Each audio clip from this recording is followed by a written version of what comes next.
নমস্কার, 7 নিউজ নেটওয়ার্কে আপনাদের স্বাগত। 7 নিউজের খবরের জের এবার সোদপুরে কেয়ারমোড় সহ সংলগ্ন এলাকা পরিদর্শন করলেন পানিহাটির বিধায়ক রত্না দেবনাথ। কথা বললেন এলাকার বাসিন্দা সহ যে নাছর দখলদারি ঘিরে উত্তেজনা সৃষ্টি হয়েছিল সেই স্টল মালিকের সাথেও। ঘটনার সূত্রপাত পানিহাটির বর্ধিষ্ণু এলাকা বলে পরিচিত সোদপুরের কেয়ারমোড় অঞ্চলে যে আইল্যান্ডটি রয়েছে সেটি লাগোয়া একটি স্টল রাখা নিয়ে।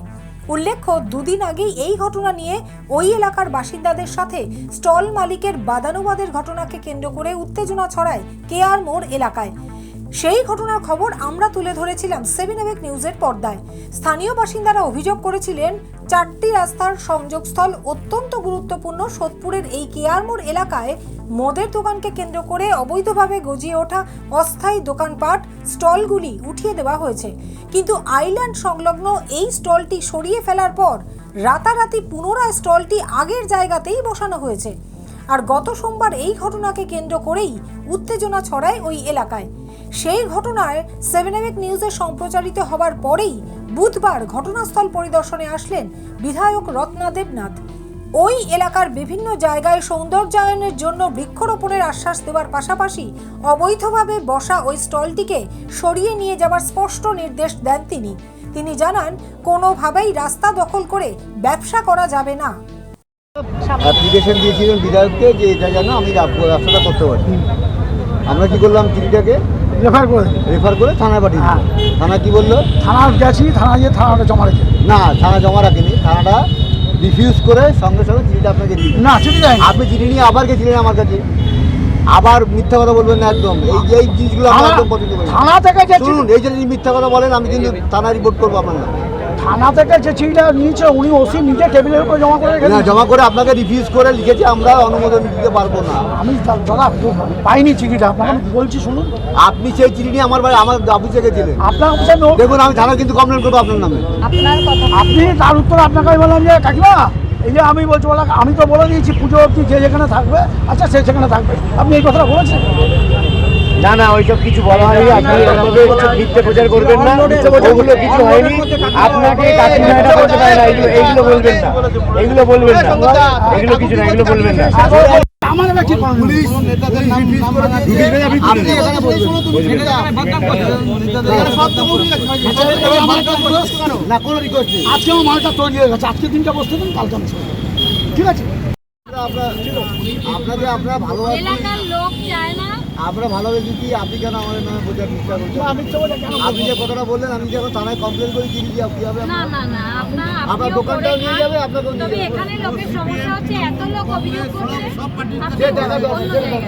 কবে বলা হয়েছে টাকা লাগিয়ে চলে যাও ওদিকে? আকাশ দা বলেছে, আমি বলেছি, তাও তুমি যাও ফুটপাত।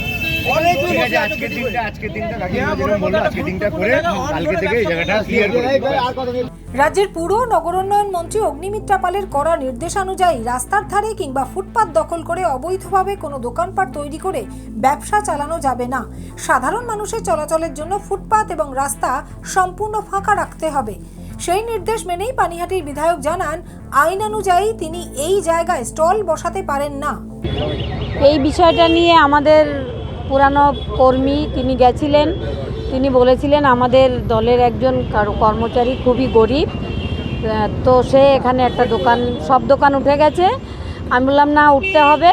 তখন উনি আমাকে বললেন পুজো অবধি একটু টাইম ওনাকে দেওয়া হোক, তারপরে উঠে যাবে। আমি বললাম ঠিক আছে, পুজো অবধি থাকুক, তারপরে উঠে যাক। কিন্তু ওই চিঠিটা আবার আমি যখন পুলিশের কাছে দিলাম, ওটা পুলিশ রেকমেন্ড দেয়নি, তাহলে ওর আইনগতভাবে এখানে বসতে কোনো অধিকারই নেই বসার। এটা নিয়ে কেন এত জলঘোলা হচ্ছে জানি না। পাশে যে দেখছেন একটা বাধাই হচ্ছে, ওখানে গাছগুলো পোকা ধরে গেছে। আমি বলেছি গাছগুলো তুলে দিন, আমার কাছে নতুন গাছ আছে, দুটো গাছ ওখানে লাগিয়ে দিতে। মানে এই কেয়ারমোড়টা আবার নতুন করে এই আইল্যান্ডটা তৈরি করে সৌন্দর্যায়ন হবে কি? হ্যাঁ, কি হবে? এখানে গাছ লাগানো হবে মাঝখানে যেটুকু জায়গা। তারপরে ওখানে অনেকে অভিযোগ করেছেন একটা ঘেরার মধ্যে অনেকগুলো বড় বড় গাছ কারা কেটে দিয়েছে। আমি বলেছি আপনারা দুঃখ করবেন না, আমার কাছে গাছ আছে, আমি নিজে এসে ওখানে গাছ লাগিয়ে দিয়ে যাব। এলাকাবাসীর দাবি কি বৃক্ষরোপণ? হ্যাঁ, এলাকাবাসী ওখানে ফুলের গাছ বা ফলের গাছ থাকলে খুশি হবেন। কিন্তু ওই গাছগুলো কেটে দিয়েছে, তার পাশের জায়গাটায় অনেক বড় বড় জঙ্গল হয়ে রয়েছে, সেটা কিন্তু কেউ পরিষ্কার করেনি। কার জমি জানি না, যার জমি আপনাদের মাধ্যমে আমি বার্তা দিতে চাই, তার জমি যেন অবিলম্বে সে পরিষ্কার করে দেয়। আর বিধায়কের এই নির্দেশের পরেই আমাদের ক্যামেরার মুখোমুখি হয়ে ওই স্টল মালিক কি জানালেন শুনুন। চান এখন বিধায়ক উপস্থিত আছেন আপনার সামনে, তার সামনে আপনি কি বলতে চান? হয়েছে রবিবার দিন এখানে মিটিং ছিল, মিটিংটা থাকার আমার স্টলটাকে ওই সাইডে ওই গার্পেজে ওখানে ফেলে দিয়েছিল।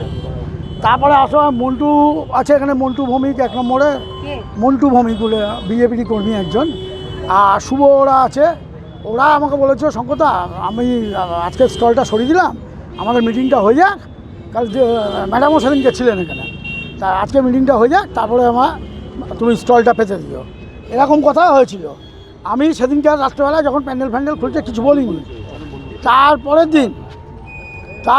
দিন প্রাক্তন বিজেপি সভাপতি উত্তর চব্বিশ পরগনা মানস ভট্টাচার্যের সামনে এখানে উপস্থিত ছিলেন, তার সামনে আমি এখানে স্টলটা নিয়েছি। ঠিক আছে, প্রথম কথা এটা আপনাকে আমি বলেছিলাম। আর দ্বিতীয় কথা আপনাকে যে কথাগুলো বলেছিলাম সেটা হচ্ছে আমাদের বিধায়িকাকে চিঠি করেছি আমি, খর্দা থানায় চিঠি করেছি, পুলিশকে চিঠি করেছি, পানিহাটি মিউনিসিপ্যালিটিকে চিঠি করেছি, সবাইকে চিঠি করেছি। করার পর আমার যেটা রিকোয়েস্ট ছিল, ম্যাডাম যেটা ওপারে বলে এসেছিলেন যে পুজো অবধি কাউকে কোনো জায়গা থেকে সরানো হবে না, তার পরিপ্রেক্ষিতে আপনারা যখন প্রশ্ন করলেন যে তাহলে কি আপনি এটা সরাবেন না, আমি বললাম হ্যাঁ সরাবো। গভর্নমেন্টের এগেনস্টে আমি কোনোদিন যাবো না, গভর্নমেন্ট যেটা ভালো মনে করবেন সেটাই করবেন, সেটা কিন্তু তথাপি আমাকে একটু পুজোটা অবধি সময় দেওয়া হোক, এটাই বলেছিলাম। দেখুন বিধায়ক উপস্থিত আছেন, হ্যাঁ অ্যাপিল, একই অ্যাপিল। বিধায়িকার সাথে আপনি কথা বললেন, হ্যাঁ আশ্বস্ত হয়েছেন, কি বলবেন? খুব সন্তুষ্ট আমি। কি বললেন তিনি? উনি বলেন দোকানটা সরিয়ে নিয়ে সাইডে চলে যেতে, এরা ওখানকার বিজেপি কর্মীরা আছেন, তারা সাইডে করে দেবে আমাকে, আমি সন্তুষ্ট। সাইডে আপনাকে যেতে বলেছে বিধায়িকা, সাইডে বিধায়িকা বলেন, হ্যাঁ আমরাও বলছি বলছি আগে শুনবো, আরে থেকে সরিয়ে দিতে বলা হয়েছে, কেউ আপনাকে কথাটা জিনিস করতেছেন না। আপনি কি এখান থেকে আপনি এগুলো বন্ধ করুন, নেতাদের নাম বলবেন না। আপনি কেউ বলেনি আপনাকে হ্যাঁ? সাইডে বসতে। হ্যাঁ ওই বিধায়িকা আজকে পারমিশন দিলেন, আজকে পারমিশনটা হয়ে গেল, করে উনি বিজেপির সরিয়ে নেতাদের নাম বলে বদনাম করছেন। আর বিধায়ক রত্না দেবনাথ নিজে এসে এলাকা পরিদর্শনের পর এই আশ্বাস দেওয়ায় খুশি এলাকার বাসিন্দারা। অ্যাকচুয়ালি বিধায়িকার কাছে আমরা আবেদন করার পরে উনি কথা দিয়েছেন আজকেই আমি যাব। আমি দেখেছি মিডিয়ার মাধ্যমে যে কী হয়েছে, আমরা সত্যি খুব খুশি, এলাকাবাসী ভীষণ খুশি। উনি সরাসরি এসে সময় বেঁধে দিয়ে গেছেন, আজকের পরে আর থাকবে না, এর চাইতে আর বড় কথা হতে পারে না। অন্যায়ের সঙ্গ উনি দেননি, এটা খুব ভালো লেগেছে। উনি পরিষ্কার বলেছেন এটা অন্যায়, এটা করা যাবে না। তার জন্য থানায় পাঠিয়েছিলেন, থানা থেকে রিফিউজ করেছে, উনিও রিফিউজ করে দিলেন। আমরা খুব খুশি। স্থানীয় এমএলএ আমাদের এসেছিলেন একটু আগে। আমরা মাস 3 আগেই আমরা একটা মাস পিটিশন জমা করেছিলাম এলাকাবাসী হিসেবে। এই সোদপুর কেয়া মোড় একটা গুরুত্বপূর্ণ জায়গা আমাদের, সেই পিটিশনে দাঁড়িয়ে এই একটা গুমটি রাস্তার ওপরে, আর কেয়া মোড়ের যে আইল্যান্ড যেটা আমাদের বিউটি, সেই আইল্যান্ডের ওখানে একবার অন রোডের ওপরে যে গুমটিটা নিয়ে একটা বিতর্ক দানা তৈরি হয়েছিল। কোনো একটা অশুভ শক্তির বাধায় এটা সরছিল না। তো আজকে কাকিমা নিজে সরেজমিনে এখানে এসে দেখতে এসছেন যে বিষয়টা কী। তো আজকে উনি এসে ওনাকে গুমটির স্টলের যিনি মালিক তাকেও ডেকেছেন, তো ওনাকে নির্দেশ দিয়ে গেছেন যে আজকের দিনে বা কালকে উনি যাতে ওখান থেকে সরিয়ে দেবে। এটা এলাকাবাসী হিসেবে আমরা প্রচণ্ডভাবে আজকে খুশি। গৌতমী নাথ এবং শ্যামল পালের রিপোর্ট 7 AVEC নিউজ নেটওয়ার্ক। আরও বিভিন্ন খবরের আপডেট জানতে হলে অবশ্যই সাবস্ক্রাইব করুন 7 AVEC নিউজ নেটওয়ার্ক চ্যানেলটি, কারণ আপনাদের একটা সাবস্ক্রিপশন আমাদের কাছে অত্যন্ত মূল্যবান। পাশাপাশি অবশ্যই ফলো করুন আমাদের হোয়াটসঅ্যাপ চ্যানেলটিও। জয় হিন্দ।